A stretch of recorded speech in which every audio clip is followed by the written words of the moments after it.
woba warigeze kugira umugenzi canke woba ufise umugenzi afise iyi myitwarire canke woba ubana n'umuntu canke uba muri ba bantu bafise iyi myitwarire canke ibi bimenyetso mu buzima bwabo.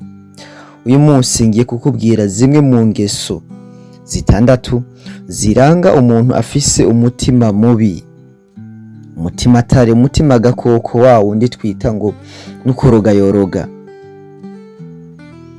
kandi usanga ari ibintu bisanzwe cyane, tubifata nk'uko umenga ni ibintu bisanzwe, ariko iyi myitwarire niyo ikwereka umutima w'umuntu, kubera yuko umutima w'umuntu werekwa n'ibikorwa ntuwerekwa n'amajambo. Amajambo yo umuyaga uguruka. Ikaze kuri GFG. Usabwa niki? Nukuraba yuko wakoze subscribe nimba utarayikora, tugusavye uyikore kuko nugufyonda giste tu kuko ntaco wohomba. Ikaze. Ikimenyetso ca mbere.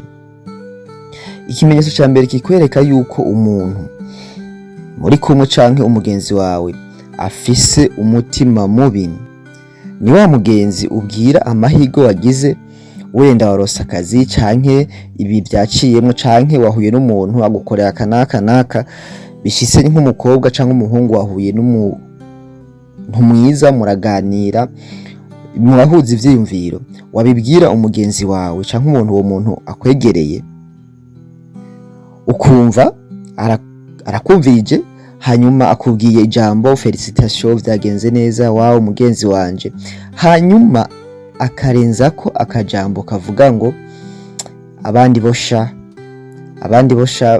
ni beza, babakunze, abandi bosha vyaciyemwe, abandi bosha.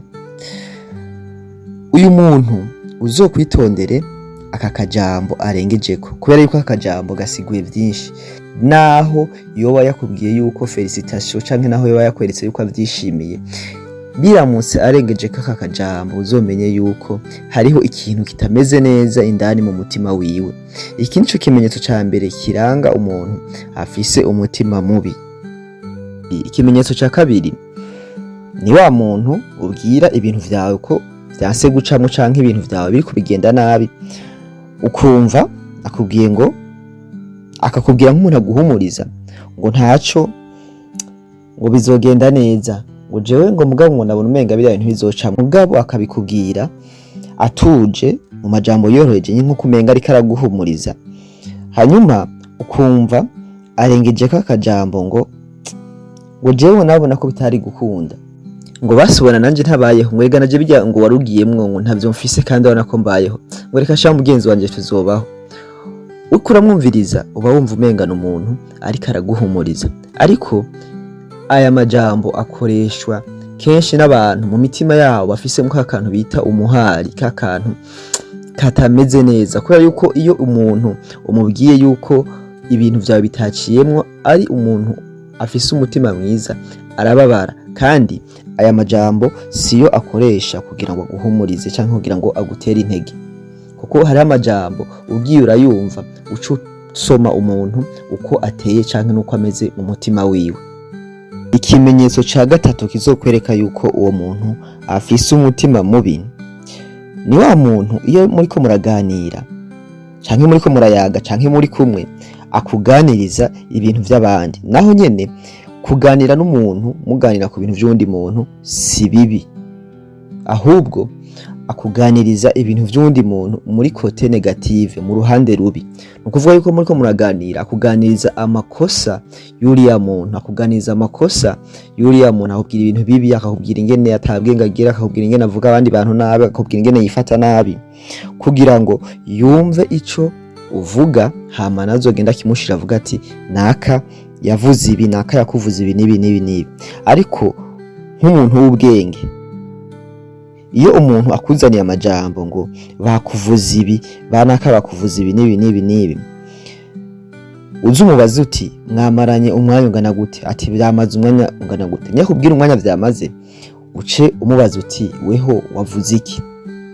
Niyo akubwira yuko yakuvuze neza, ahantu uzotangura kugira amakenga, kubera yuko nimba bariko barakuvuga bakuvuga ibintu bibi, ntiyari kuvuga neza ngo ikiganiro kirambe canke ikiganiro kibe kirekire, kuko ntibari kuvuga badahuza ngo bagumane umwanya muremure. hari n'abandi akubwira ngo jewe nashe nguma mvuga ibi ngo kugira ngo numve ayandi majambo. Mugenzi wanje, umuntu yaza kukubwira ngo bakuvuze nabi hama nawe aca kuvuga nabi kugira ngo yumve n'ibindi bintu amubwira, uzomenye yuko nujya ariko arabikubwira bijya yavuze haba harimwe igice cy'ukuri yari yashatse kubivuga. Uyu muntu yarafise iyi ngeso, uzomwirinde cyane. Ikimenyetso ca kane kikwereka abantu badafise umutima mwiza, n'abantu batazi gusaba imbabazi, naho yo kubabaza gute, naho gukora amakosa ameze gute. Ni wa muntu amakosa yose yabaye ayagushirako, aguma abona yuko imbere yawe ari wewe munyamafuti, canke amakosa akayashira ku bandi, ngo ni banaka babigize. Ashaka gukora ikintu ha kugusaba imbabazi, aguma avuga ati je ataje kunsaba imbabazi, jewe nta mbabazi ndamusaba kandi awe ukoshereje. Rero aba bantu bama bashaka kuboneka nk'abamarayika imbere y'amaso y'abandi. Abantu nabo nyene ni ikimenyetso kigaragaza umuntu afise umutima utari mwiza na gato. Ikimenyetso ca gatanu, ntibigera baryohererwa ivyiza bishitse ku bandi. Baguma bumva yuko ivyiza byose iyo biva bikagera, ibyo mwisi byose ari vyabo bonyene. Mbere rimwe bishitse ugasanga ibyo vyiza birabashitseko, akabikubwira akabona umenga ntubiryohewe na bukebuke, aho oye naho nyene muca mugira ibifu, muca mwongera mu gashwana canke mu gashavura, akagwa ngo agira inzigo ko yavyashitse abantu ko usanga bameze. Kandi akisha abo bantu usanga naho wewe woronka bike ukaza kumubwira ati jewe byagenze uko, ugasanga bafise vyinshi, ubimubwiye ntabiryohererwa cyane nkuko byari bikwiye. Akaroro ugasanga wewe urosa akazi baguhemba ibihumbi nk'amajana 2, nawe asanzwe afise akazi kamuhemba 800, ariko wamubwira yuko waronsa akazi umugenzi wawe mwahora mujana, ukumva muri ya majambo yo gutebura kwa kundi amamutko urabimubwira mwaje kubivuga, ukaza wumva aratanguye ngo ko waronsa akazi kaguhemba 200 tuza kugukira.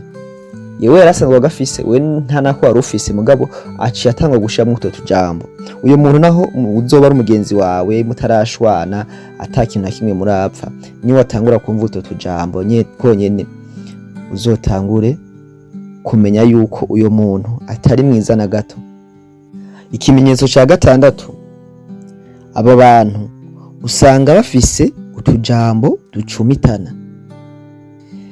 Ntiboja ngo mushwane canke ntiboza bavuge ngo naka ibi nibi, ariko mwa muriko muratera inkuru kubera bari umuntu wawe, ari umugenzi wawe, ukumva yadukanye utujambo twahanaha. Muriko muravuga ibintu, ufise projet canke ari ahantu uzoja kudepoza, canke hari imigambi uzokora kanaka, canke uriko uramubwira ati hahandi naragiye bigenda uku nuku, ukumva aguma ashamwe utujambo ngo basiwe gashahu, ngo ko wahezagiwe, ngo basiwe ngo vyokwanka, ngo basiwewe, ngo umva akajambo ngo basiwe kaguma kagaruka cyane. Uyu muntu naho mutuba mushwana, naho mwamubanye neza, ariko umenye yuko uyu muntu atari umuntu wo guha icizere cyane. Wa muntu ubwira ikintu ciza cakubaye ko ukumva hakukiryohererwa, akaca atangura kwishira mu kibanza ngo jesha narigorewe, ngo ubona jewe vyombako usha, kandi ugasanga uwo muntu arakurusha n'ubuzima abayemwo, wewe n'ibintu bisanzwe n'agafavere kakubaye ko nakantu gatoya kagushikiye ko kuryoherwa canke kamahirwe, ariko akabona yuko nako utarugakwiriye, utarukamerita, ahubwo wewe yarakamerita gusumba.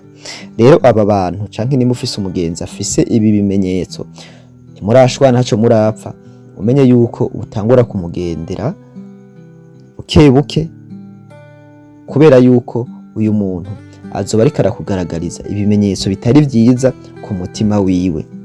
Wakoze kumviriza ikiganiro jewe wumva ni Roy Juif kuri Juif Gym, mubandanye mukora subscribe, murakoze.